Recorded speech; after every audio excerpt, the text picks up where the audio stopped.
the crux of what I'm going to talk about today, how to be seen, heard, and valued. And it's really quite powerful. So I'm going to quickly do three things. Talk about why you need to wear what you are. Look at the economics of having a wardrobe that works for you, and then talk about the details. The devil is in the detail, as I always say. And the devil is in the detail, and you'll understand that, hopefully, when we get to the end. So the first thing I do with people is we make a bridge between your inner personality and your outer visual appearance. And if those two things aren't aligned, people don't really get who you are very quickly. You have to work really hard to make them get you, and they have to work hard to get you as well. But when the two things are aligned, if you behave the way you appear, then there are no surprises. Whereas when you don't, then people have to kind of reboot where they are with you. And so what I always ask my clients is to try and to write down their words. How do they like to be described? What are the words, up to 5 words, that you would like people to describe you? And when you do that, does how you present yourself align with those words? So if you've put down that you are structured and ordered and you like to be organized, are you representing that in how you put yourself together? Some people do and some people don't. Some people prefer to be unstructured and meander, and therefore their clothes need to show that too. And if you don't align with who you are on the inside, that's when you appear as being a little bit inauthentic. People have to work harder to get you. You're trying to be somebody else. You're acting. And when you act and you're dressed in somebody else's clothes, that's really tiring. It's very exhausting. And it's also, people will see through it very quickly. You come across as slightly fake or acting and not being you. And if in your words, in your 5 words, one of those words is professional, then you need to really think about how you're putting yourself together, and is it professional? The reason why you need to be, when you're aligned and you're congruent, your inside and your outside are congruent, that's really where the power is. And it's like when you see the red arrows, and on the picture on the left, they're kind of building to become together, but when they come together and they come up over the horizon, that's where the power is, and people get you, and you have a really powerful image. When you don't do that, you're starting on the back foot. And as I said, people have to work harder to get you and to understand what's going on with you. If you can help them with that, then it makes your work, your job easier, and it also makes their job easier. Trust is built much more quickly. And what you want to do in today's world is build trust at speed. And that's what this gives you. Personal brand, the whole idea of personal brand is kind of a new concept. We've always had branding. So when you go back to the 1800s and the early 1900s, branding was brought in because livestock grazed on common ground. And in order to differentiate my livestock from your livestock, they were branded. You had your initials on the rump of a cow, or you had a color on your sheep. And so you understood whose was whose. And that was very territorial. We move into company brand, where in the 1920s onwards, companies put together their brands, and that was really an indication of their core values, a statement of their quality, and that you could be certain that you were getting what they said you were going to get. Then we moved into personal brand, and that's a much more modern construct. And that's really not something you can put on you. You have to really develop it, and it has to be who you are at your core. And that's something that has to be revealed. You can't really make it up. And it's a whole different thing. It's about understanding your values, and then how do you want people to remember you? And the best quote about that is from Jeff Bezos, who says that your brand is what people say about you when you're not in the room, or what you want them to say about you when you're not in the room. And how you walk into a room is your opening paragraph. How you appear on a Zoom is your opening paragraph. What are the words in that opening paragraph? How will people describe you? And when you get it right, it's really, really powerful. Everything you wear is a language, and you speak a language with your clothes, and your image is part of that language. It's also very important to be consistent with your image, whether you're in a work situation or in the supermarket. Your image should be consistent throughout. And I love the example of Bob Geldof, because he became, in the 80s, and some of you may not have been alive then, but I remember Live Aid, and he became one of the most powerful men in the world very, very, very quickly. I mean, he was famous everywhere. And his image is very natural. He's very relaxed. He's often a bit shabby, but that's part of who he is. If he had turned up at Live Aid in the three-piece suit, people would have been taken aback and would have looked, well, that's not the Bob Geldof we know. He continues to keep his image consistent through to this day. And that's a very powerful thing for him. Freddie Mercury, on the other hand, is very structured and very dramatic. And he came onto the stage and he did this, and that was part of his image. And if he had come onto a stage in a very slick three-piece suit, we wouldn't have trusted him either, because he needs the drama and he needs to take up space, and that's part of who he was. So being consistent is key, because when you're consistent, people will understand who you are. You'll always show up as you're meant to show up, and you reinforce that with the clothes you choose, and your values will be retained. And you can always choose to be more noticeable or less noticeable, but when you're consistent, people remember that. And you go back to the same products over and over again, because you know what you're going to get. And you also know that when a product changes its packaging, you've got to reevaluate where you are with that product before you build up trust with it again. So your packaging is very, very important. The other point I want to make on this slide is when your inner confidence is feeling low, or you're feeling nervous about something, or you're feeling a bit down, what you can do with your image, if you elevate one thing, if you put on your lipstick, if you add a necklace, if you change the color of your jacket, you can elevate how you feel, you can increase your confidence, and that is perceived by the people around you. So consistency is key, but you can also elevate your look very easily. First impressions are really important. You don't get a second chance. You have 4 seconds to make a good one. People have made up their mind about you very, very quickly. You have 4 minutes to make it lasting. Within 30 seconds, most people have finalized their initial judgment about you. And first impressions go back to very early man, when you had to very quickly decide whether somebody was a friend or a foe. And that's what people are doing about you. You do it about other people too, whether you like it or not. Some people say they don't judge people. Whether you like it or not, you're judging people. You're making all sorts of assumptions about them. When you get your image right, you're taking control of those assumptions, so they're not left to chance. And when you take control of it, and your first impression is good, it's very, very powerful. When it's not a good first impression, you have to have 8 positives with that person in order to get back to the starting point. So you have to work really, really hard. The other thing about first impressions is that people will always remember the lowest common denominator. So I have a story of a woman who opened her door to a man. He remembers her forever as the woman who opened her door to him while she was wearing her dressing gown. No matter what she has done since, he can never see her any other way except that way. It's an extreme example, but it's an interesting example nonetheless. So first impressions are important. What do you need to take into account when you're going into somewhere and how you put yourself together? 3 things. The audience, or the formality of the event or the situation into which you're going, the weather or the environment. There's a great cameo piece from The Crown, if you watch The Crown, where Margaret Thatcher goes up to Balmoral and she's in high heels and a royal blue suit and they're going out hunting. I mean, and it's just so funny, because not only can she not walk, but she can be seen by, she just stands out in the entire environment around her of heather and browns. It's really, really funny. So the weather or the environment. And the third thing is the statement. What is the statement you want to make? What do you want people to remember about you? And that's often the hardest one. Another favorite quote: when you're authentic, people really can't argue against you. People cannot like it, but that's really their business. If you're authentic to you, that's all you can do. It's the best you can do.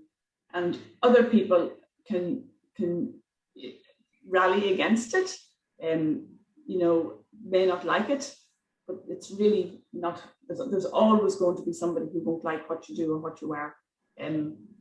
But if you know that you're authentic to you, nobody else can take that away from you. It's really, really powerful. Today is Earth Day, so I thought it would be useful to talk about wardrobe economics. when you have a wardrobe that works well for you, it will save you time, it will save you money, and it will save the planet. This is a chart I got from one of my clients. We always ask our clients to understand in their waking hours, where do they spend their time? Your wardrobe needs to match where you spend your time. If you are always going to occasions, you need to have half of your wardrobe suitable for occasion wear. If you're somebody who works doing yoga classes, half of your wardrobe needs to be suitable for that part of your life. Where you spend your time is where you spend your money. This girl was in her mid-30s and she came to me last summer and she realized that she hadn't put any investment into the clothes she wore for work.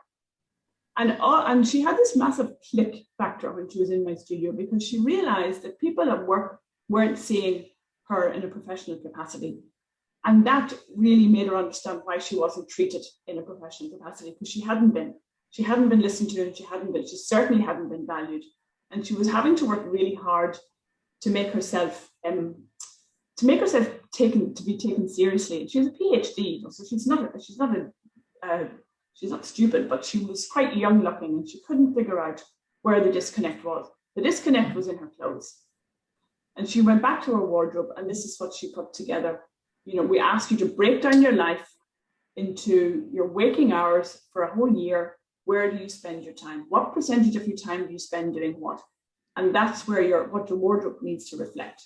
An awful lot of people do not invest money in their working clothes because they think, oh, it's only for work, it doesn't matter. It does matter. I made that mistake myself, so it does matter. Clothes that do more than one job, so clothes that go through several of those pieces, are the most useful, because your cost per wear will go down. The price of the garment doesn't matter if you wear it 60 times or 70 times or 80 times.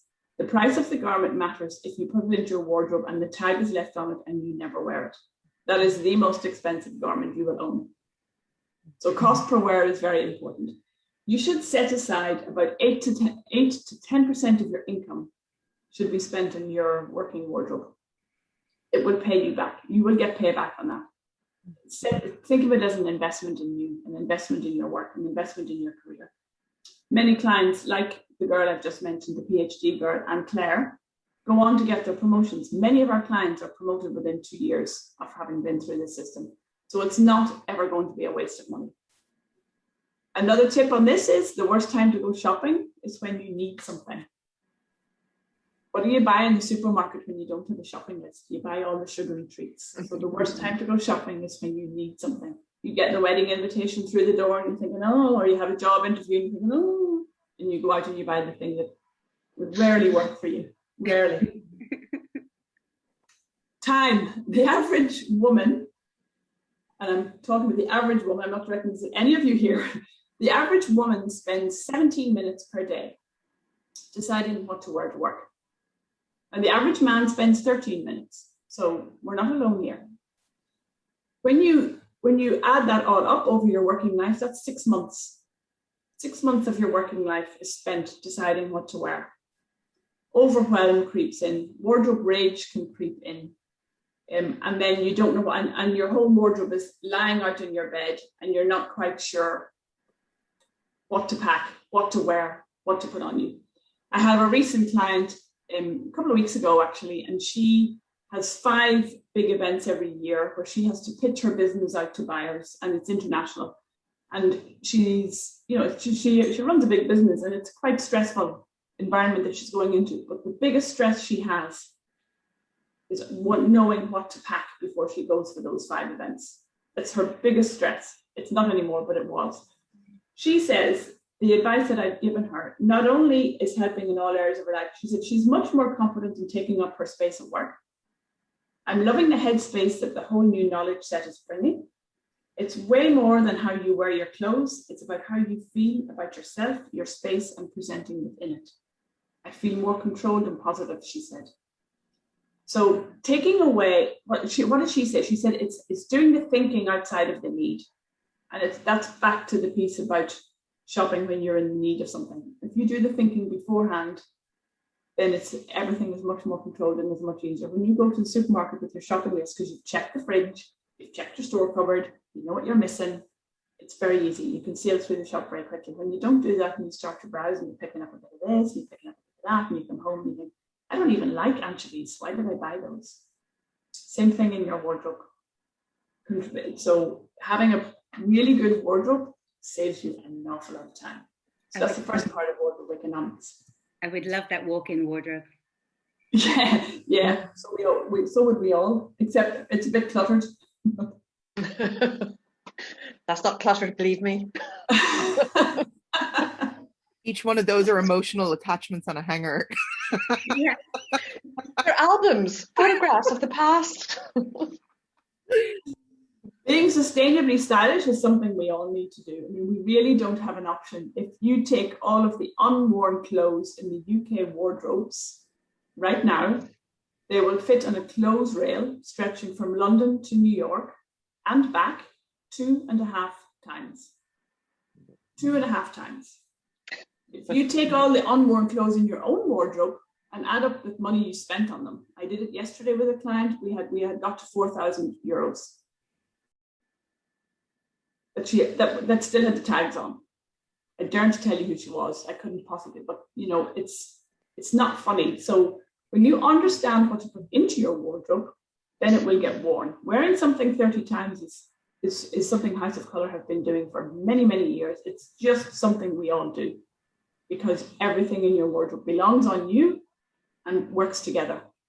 So being sustainable is easy. And being sustainable is about getting the value from your clothes, whether you buy it new, whether you buy it secondhand, whether you borrow, whether you rent, whether you swap. It doesn't matter. Those clothes have to get worn and those clothes need to be ordered. We're wearing about 20% of our wardrobes actively wearing about 20% of our wardrobes. Everything in your wardrobe should be worn. You shouldn't have any squatters. They're living rent-free. They're taking up space. If you have squatters, you need to get them out. They're taking up your head space, they're taking up your wardrobe space, and they're not good for your wallet. Okay? That's all I'm going to say on sustainable. How do you create impact? I'm going to do a slight demo on this because it's easier to see the impact when you have the impact. When you, and this is where the devil is in the detail. When you look at, and I don't know whether I mentioned this in the coffee morning, but there was a piece of research done where there was a group of men lined up with their faces pixelated and they were shown to an audience. And some of the men were wearing tailor-made suits and some of the men were wearing off-the-rack suits. The audience didn't know that the men were that each man was different from the other in their attire. But the audience were asked to rate the men in terms of successfulness, wealth, flexibility, competence, credibility, all of those areas. And the men in the tailor-made suits scored higher. And that's why I'm going to talk about the devil is in the detail, because the details matter. When you walk into a room, you can either be casual or formal. You can carry lots of authority, or you can be less authoritative and more approachable. And you can determine how you do that by what you put on you. We go back to sumptuary law, which was brought in around Henry VIII. Henry VIII was a very extravagant king. He had a huge wardrobe, so he needed somebody to look after it for him. And he had a chapter called the Lord of the Sumptuaries. And Henry VIII brought in a law which stated that if you dressed above your station, you could be fined. And people had to instantly recognize what position you held in society based on what you wear. You can see this at play today. If any of you watched the funeral on Saturday, you can see that William has got an awful lot more detail on his uniform than Harry has because he's higher rank. So you can very quickly, by looking at them both, you can very quickly decide who is the more important. And I'm using important in inverted commas, but really you can elevate your status by adding the details. We see it often in military uniforms because you can very quickly determine the difference between the squaddie and the ranking officer just by looking at them, because the squaddie would have less details than the ranking officer. So in Henry VIII's time, you were fined very heavily. If you were a knight and you wore a jacket above hip level, if you were below the rank of knight and you wore a jacket above hip level, you were fined 20 shillings. And if you were below the rank of lord, and you wore a point in your shoes more than 2 inches, you were fined 6 pennies. That's crazy. The fines were very hefty, or you could be put in the stocks. So people had to very quickly know who you were based on what you wore. If you ever read Chaucer's Canterbury Tales, everybody is described through their clothes. And one of the characters, and I can't remember which one, I think it's the merchant, upgraded his clothes so people would think he was successful, but he wasn't. His business wasn't that successful. But he wore mink. I think it was mink and ermine he wore, so that people would assume he was more successful. So I'm going to do a very quick demo of what that looks like, because we can add all the details to our clothes. I'm wearing earrings, I'm wearing glasses, and the glasses are my style. My earrings are the equivalent of the military uniform of epaulettes, so it's detailed here. My lipstick is the equivalent of a clean-shaven face, and most people in military had to have clean-shaven. Harry had to ask the Queen's permission to wear a beard to his own wedding. This is great on Zoom because you can elevate your look very, very quickly. So lipstick helps frame what you're going to say. The research shows that when you're wearing lipstick, and I know lipstick is controversial, but when you're wearing lipstick, you are perceived to be more competent, credible, and trustworthy. It frames what you say. When you command attention, people are more likely to listen to you. I can't even look at myself. I haven't got my glasses on, so I can't see it, but I hate not wearing my lipstick.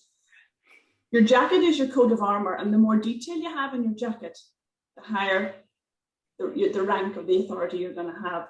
So this jacket has quite a lot of detail on it.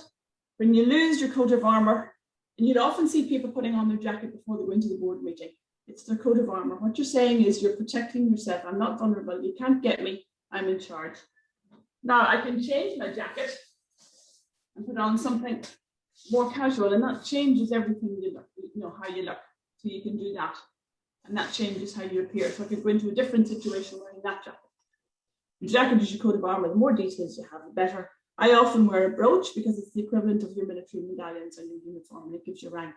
Watch the royals as well. The higher the brooch, the higher your status. So the Queen's brooch is generally higher than Camilla's brooch, than Kate Middleton's brooch. Subtle, subtle differences that you now wonder why you never noticed before. Your necklace is your jugular protection, and no one went into battle without the jugular protection. I always wear one. It's become a habit. Take it off, and you've lost the impact, and you're now more open. And again, watch people in power, whether they're wearing a shirt and a tie, which is their jugular protection, or whether they're wearing a necklace. It adds to your status. I wear a t-shirt for this demo because it's more impactful, but when you're wearing a shirt, your collar on your shirt will have more impact. Buttons on your shirt, the more details you have. When you get to your sleeves, if you have a 2-button shirt or a 3-button shirt or cufflinks, those little details will have more authority than when you roll up your sleeves. Your bracelet and your watch are, when you're wearing something on both wrists, the language that you're giving out is that you are fair and balanced. So that's what people are picking up from you. They also give you rank, so the equivalent of details on cuffs or men's cufflinks. When you're wearing a watch, you're telling people that not only do you value your time, but you value their time. Whether it works or not, whether you use it or not, it's a great thing to wear because time is the only thing we're all running out of. And then your belt. In the Roman days, the soldiers were punished by they were made to stand in the town square without their ammunition, and all of your ammunition was carried on their belt. It's still often the same. You carry your ammunition on your belt when you go into battle. So your belt protects your gut. It's also where you carry your ammunition. And when you lose your belt, you're more vulnerable. If you're a man and you have loops in your trousers and you're not wearing a belt, what you're saying to people is that you're firing blanks. Oh dear. Oh my God. So those little details matter. And so now you can see I've moved from something quite formal to something really, really casual. And I can do that the opposite way. So if I were at a barbecue and I needed to meet somebody for an interview or a coffee or something, you can put it all back on. What about the heels, Maria? Heels, shoes. Shoes? Shoes are, and also trousers. I'm wearing quite formal trousers today. So the more structure you have in your clothes in general, so crease down your trousers or tailored elevates your look. And that's why going from a structured jacket to an unstructured jacket, which is this one, which is crumpled like a ball, changes how you appear. Your shoes, the two phrases, down at heel and well heeled, come from the Middle Ages when the sewers were running down the middle of the street and they were open.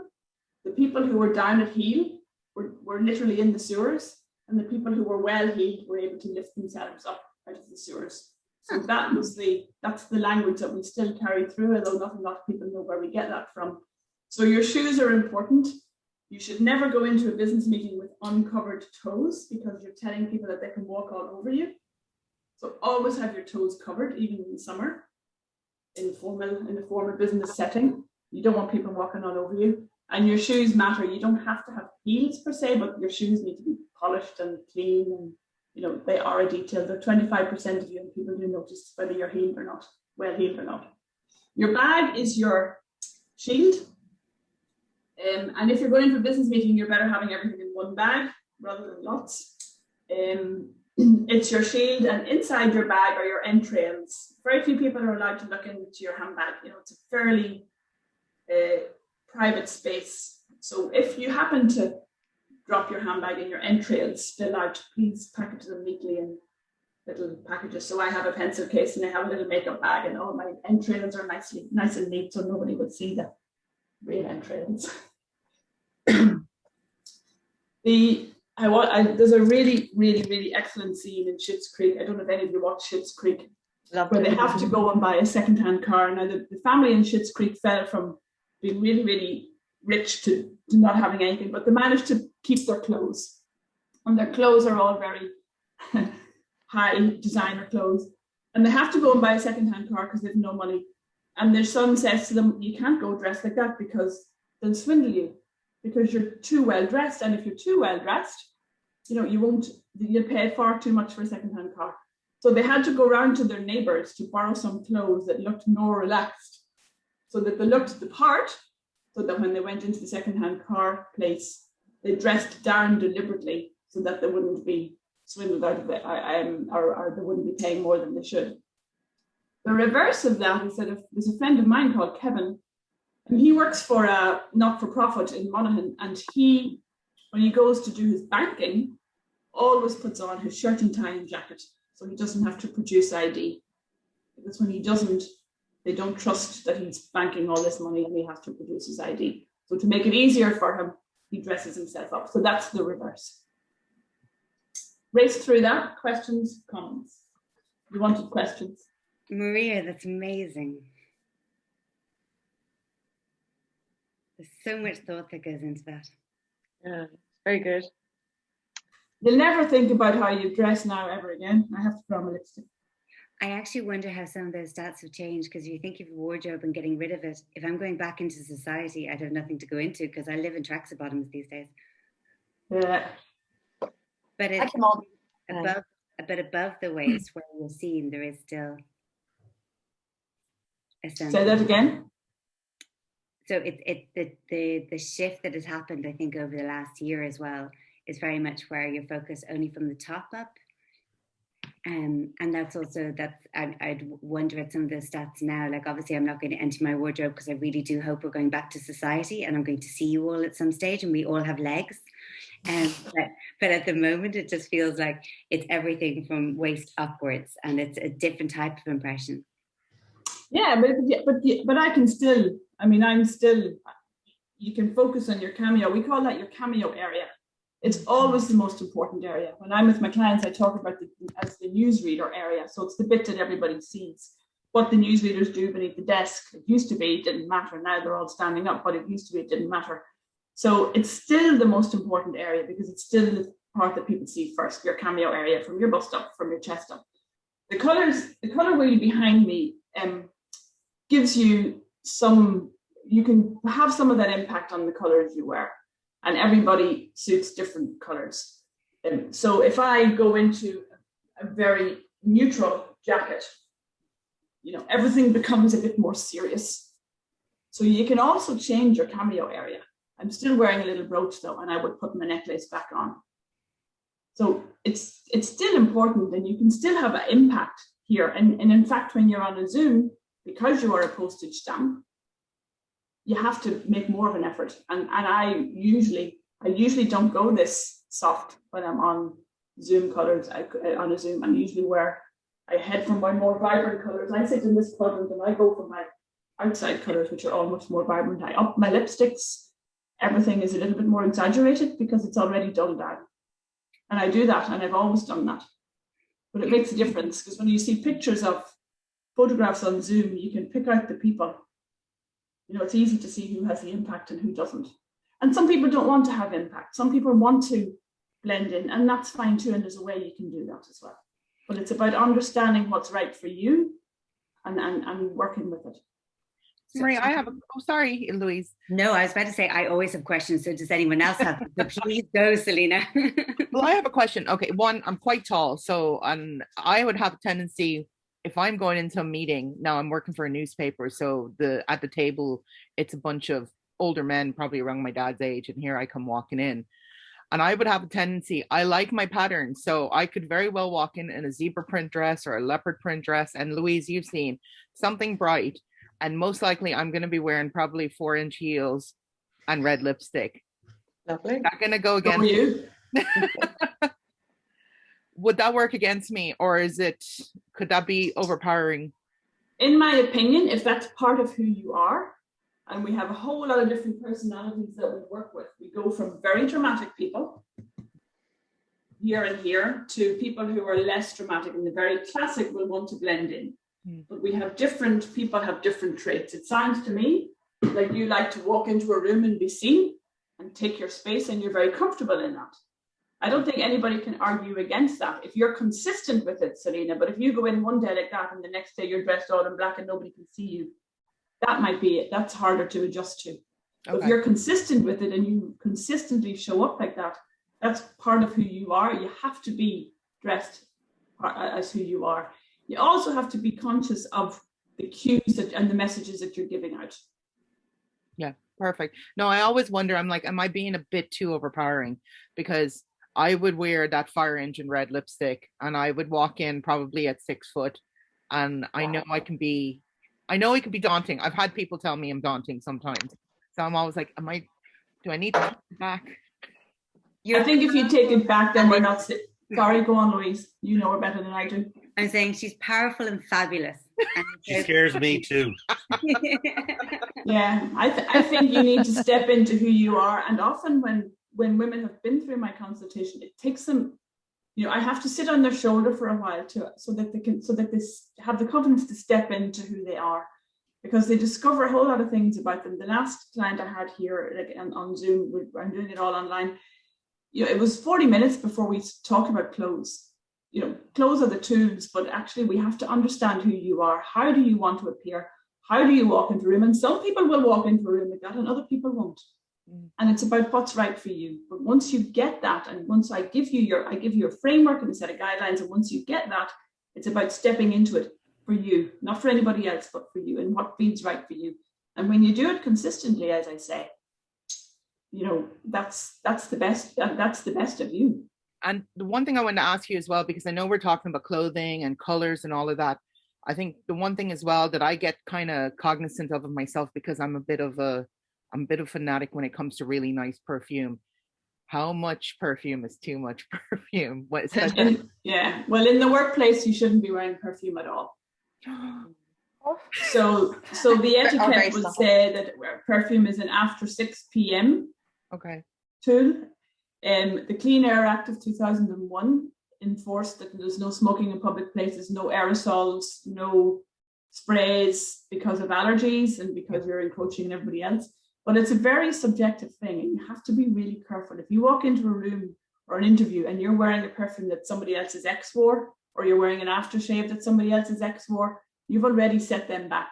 Yeah. So you need to be really, really careful with perfume. And we would always say none.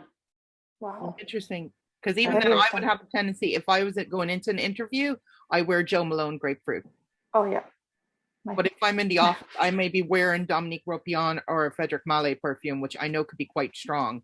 So that's interesting. I have to tone it back. Tone it back.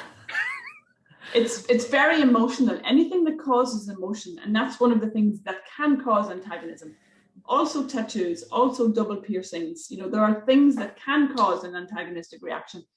I'm not saying to you not to do them, but you need to be aware of them, because then when the reaction comes, you're ready for it. Okay.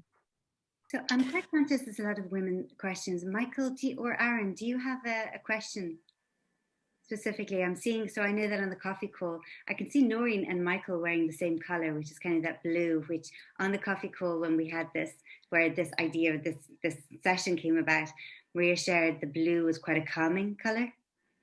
I can see Noreen and Michael both wearing blue there. And it's a color we trust. It evokes high levels of trust, which is why the police and the armed forces, or your police officers around the world mostly have blue uniforms, navy uniforms. Wow. Michael, do you have any questions? No, I don't. Actually, I did some years ago. I had an image consultant actually look at my wardrobe and clothes. It was a friend of mine, and she gave me sort of advice about how I should, dress myself professionally, what kind of suits, what kind of colors, what kind of shirts, all that kind of stuff. So and Marie knows this because we've had a chat. I kind of know what I need to wear. Yeah. Now, of course, I've changed my wear over the years, and I have now a statement with, these things. So yeah, everybody knows I wear these now. Yeah. Okay. So it is powerful. I have to tell you, it worked for me when I was in the corporate world, because I did this about 10, 15 years ago, and I changed my way of suits and stuff like that, and little accessories and etc. And it made a difference, I have to say. Wow. Might give you confidence too, I imagine. That's the thing I see most, Noreen, from my clients, is the fact that they can stand up in a meeting, the fact that they can feel smug about themselves, which I love. I think everybody should feel smug about how they look. The fact that they step into their confidence and they're not afraid either to wear some color or to put on their accessories or their lipstick or to be seen. They're not afraid to be seen, because women particularly, men less so, but women particularly are often afraid of standing in the front row of a photograph or making their voices heard in the meeting. And there's a whole lot of reasons why they hold themselves back, because they've always been in the kitchen making the ham sandwiches. We're not allowed to be out there in the front. And there's a lot of work. I have a lot of work to do to make women feel that they deserve this. To shine. Yeah. Yeah. But that comes from within as well, doesn't it? Yes, very much. Just getting that and then decorating it as such. Yeah. It's like, I suppose, a lot of the work is within. It's a bit like a house. If it isn't secure and everything right before you decorate, and you decorate over cracks and one thing or another, it's just a mess. Yeah. You've got to put the core. Yeah. Sorry. Say that, Laura. Could I ask you a question? Yeah, sure. So you kind of spoke about the psychology, the framing of the lipstick, the detail with the jewelry. I don't wear lipstick or jewelry. I'm a less is more kind of person. So what am I portraying then when I don't add these extra details to myself? You're portraying that you are very relaxed, that you don't like that much structure, and that you are, no, that's not right. I'm definitely grounded, but I do like structure for sure. Okay, a lot of people who aren't into lipstick, we call those the naturals, and we have a group of, we use Carl Jung's theory of body archetypes. So often when I see your body shape, I can determine something about how you behave, very often. So Freddie Mercury had a very sharp body shape, very dramatic, wore diagonals, wore big pointy stuff, like a Cruella de Vil type character, fairly extreme and takes up a lot of space, even though he wasn't that tall, but he took up a lot of space.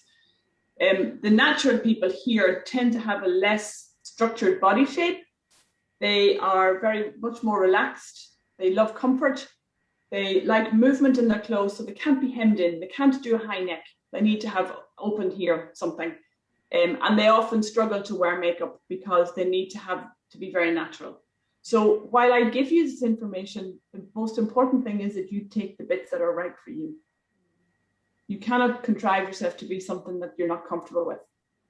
So when people come through here, they get a framework and they get the guidelines. It's up to you to choose how you use those. I'm not going to be running down the street after my clients saying, you're not wearing your lipstick, you know. If you look at yourself in a photograph though, and you put on lipstick and you don't, and you swipe across, the immediate impact is just astounding. Yeah. I'll leave that with you. Yeah, but it's interesting there, Laura, as well, is that you have also, you're very honest, you trust, and people feel the sense of being able to trust you. And there's a sense also where Maria said, when you take off the guards and we take off the necklace and we take off the lipstick, we're being that whole self of where we want people to know that they can approach us. I think that's also what you were saying earlier, Maria. Yeah, it's about being true to you. And if that's not your thing, then I would never force anybody to do any of this stuff. I give you the information, but the research will show the clear thing is that, again, they showed a picture of a woman in various stages of makeup from none to overdone, and the level of trustworthiness on the overdone and the none were very, very, very, very low.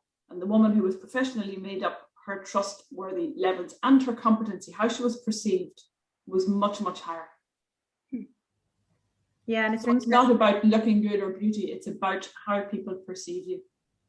Yeah, and it's interesting that you mentioned the Jungian psychology, because when I have had to do myself up for whatever events and do's, I look at the photographs and I'm like, oh man, but the compliments I get, I'm just, yeah, it's people say, oh, you should wear makeup more, you should do lips more, all of this, and I'm like, I just can't be arsed. So I often wondered, am I just somewhat lazy in my approach sometimes? I just can't. I just want to shower, be clean, and be comfortable.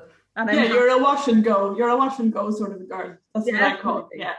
And I was the same. I never wore makeup in my life until I went through this process, and now it's just something I build into my day. So when you start a habit like that, I mean, I never leave my bedroom without my necklace. Yeah, and I'd love to hear more of that about you, your story, and your progression through as you evolve with all of this. That'd be very interesting, I'd imagine.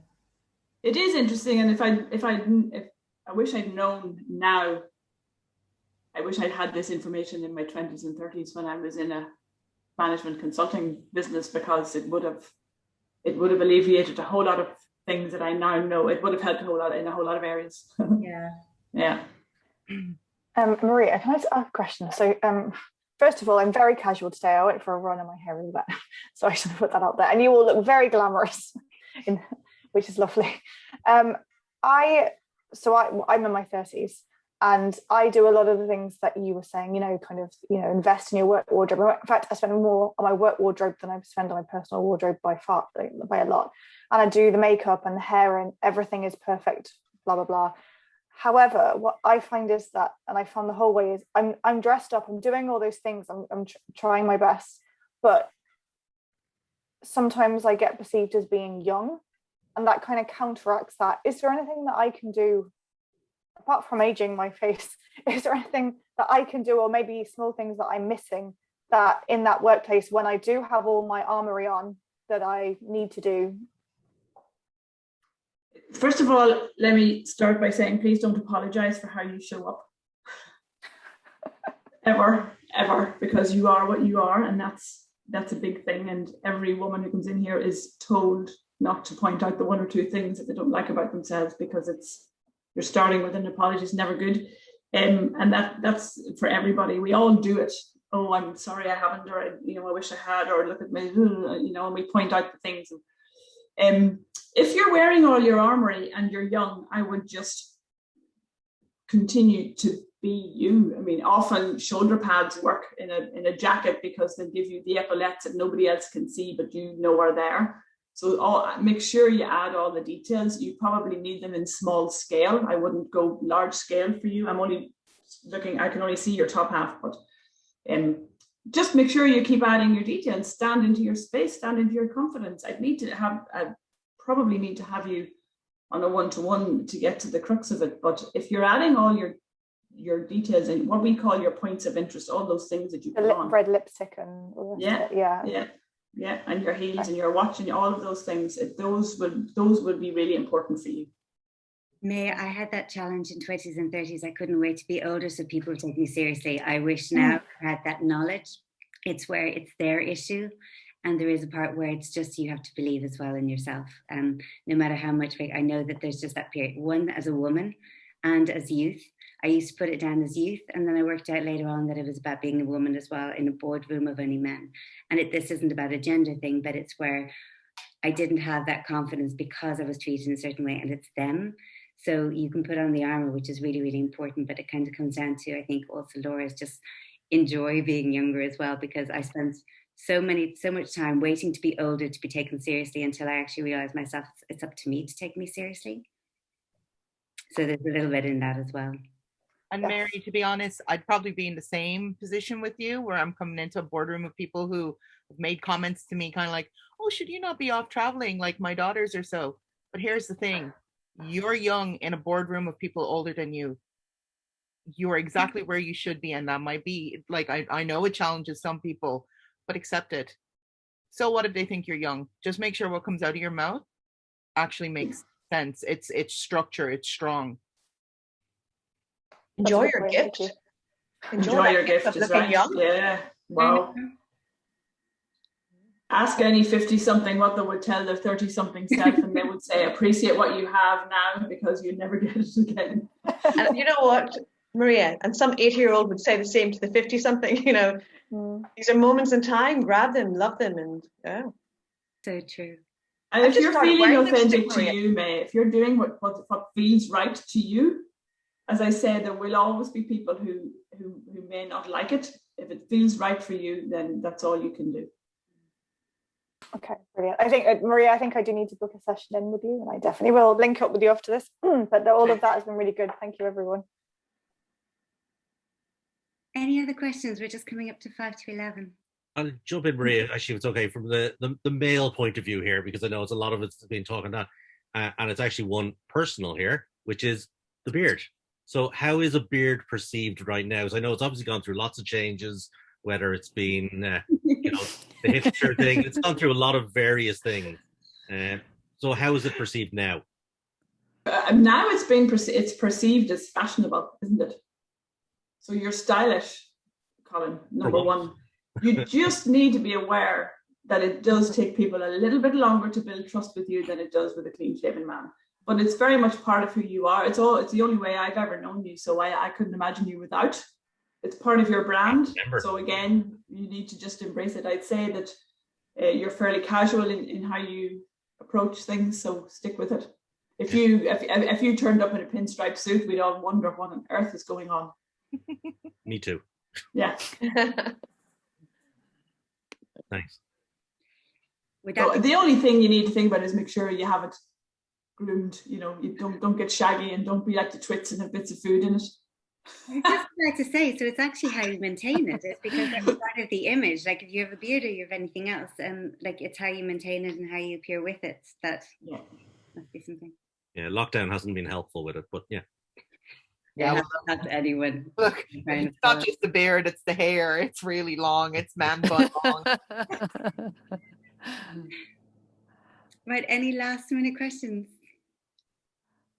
I just got to add to your comments, Marie. That was really interesting. I love that, and the thing about the perfume, never ever thought about that. Although I do remember being pregnant on my first pregnancy, my manager used to wear a very heavy, I don't know what it was called, but it was like opium, but something really, really heavy. Oh, it made me sick for weeks. And now every time I smell it, it brings me back to that point in time when I was really sick. So that was really interesting. But just a very kind of an add in, the Queen, the way she wears very bright colors. So I remember reading, I don't follow the royal family, but I was just reading about her one day, and somebody asked her, why do you always wear bright colors? And she said, because I'm really small. And she said, in the crowds, people like to say they saw me. So she said, I wear really bright colors and my hat matches what I'm wearing, so that people can at least see the top of my head moving by through the crowd, so they can say, I saw the Queen. And she said, I never blend in. I wear these colors purposely. So I thought that was really interesting. It is interesting. Yeah, you can wear color for impact. the most important thing about color is to know how much of the impact color to wear and how much of the neutral color to wear. That jacket I wore a minute ago is a neutral color, and it will generally give you a bit more gravitas. In my opinion, maybe I shouldn't say this, but in my opinion, the Queen's colors aren't right, because she actually she sits down here in a much softer color, but she's moved up into these colors here, which are very, very bright, and sometimes they're a bit overpowering on her. If you see the color before you see the person, generally the color is wrong. Or if you haven't heard the weather because you're busy looking at the dress, generally the dress is wrong or inappropriate. If the clothes distract from what you're saying, then the clothes are wrong. So we need to see you first, otherwise we won't hear you. Okay, I have a But meeting. I can see what o'clock. but the I'm going psychology of what she's doing is right. Yes, she's creating an I'm going to impact. go and put lipstick on before my next meeting at 12 o'clock because I'm presenting it. Yeah. So impact is important, and the older you get, because everything fades, hair color, eyebrow, everything fades. So the more, and that's the other reason I've moved up into more of the vibrant end of my color palette, because the impact lessens slightly. So you have to work a little bit harder to keep yourself visible.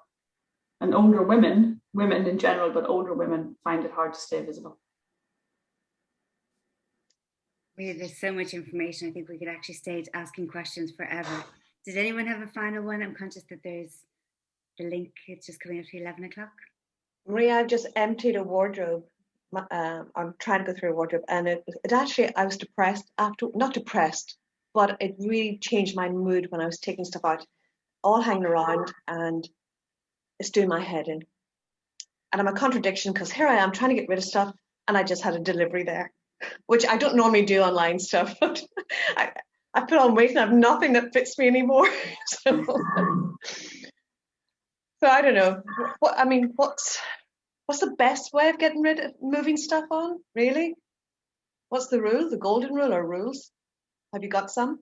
Oh gosh, yeah. Well, I have a whole chapter. There's a blog. I wrote a blog on it recently, which is linked on my Facebook page somewhere. I did an article in Women's Way a few weeks ago on how to declutter your wardrobe. Why don't I send it to you, Noreen? Because it's long. Thank you. Oh, will you share that on Slack for everybody? Yeah, if you show me how to, I'm not very good on Slack, Louise. Me too. Oh, don't worry. If you send it to me, I'll share it within the Slack group. Okay, all right. You said it was on your Facebook page or your LinkedIn page? It's on my Facebook page. Oh, okay. My Facebook handle is Unlocking Your Style. Okay. Thank you so much, Maria. Oh my gosh. Thank you, Maria. It's been Thanks, Maria. Maria, it's been great. Thanks very Really much. You're welcome. Thank you so much. Bye. Lovely Bye, day. everyone. Bye. Bye. Thanks. Bye.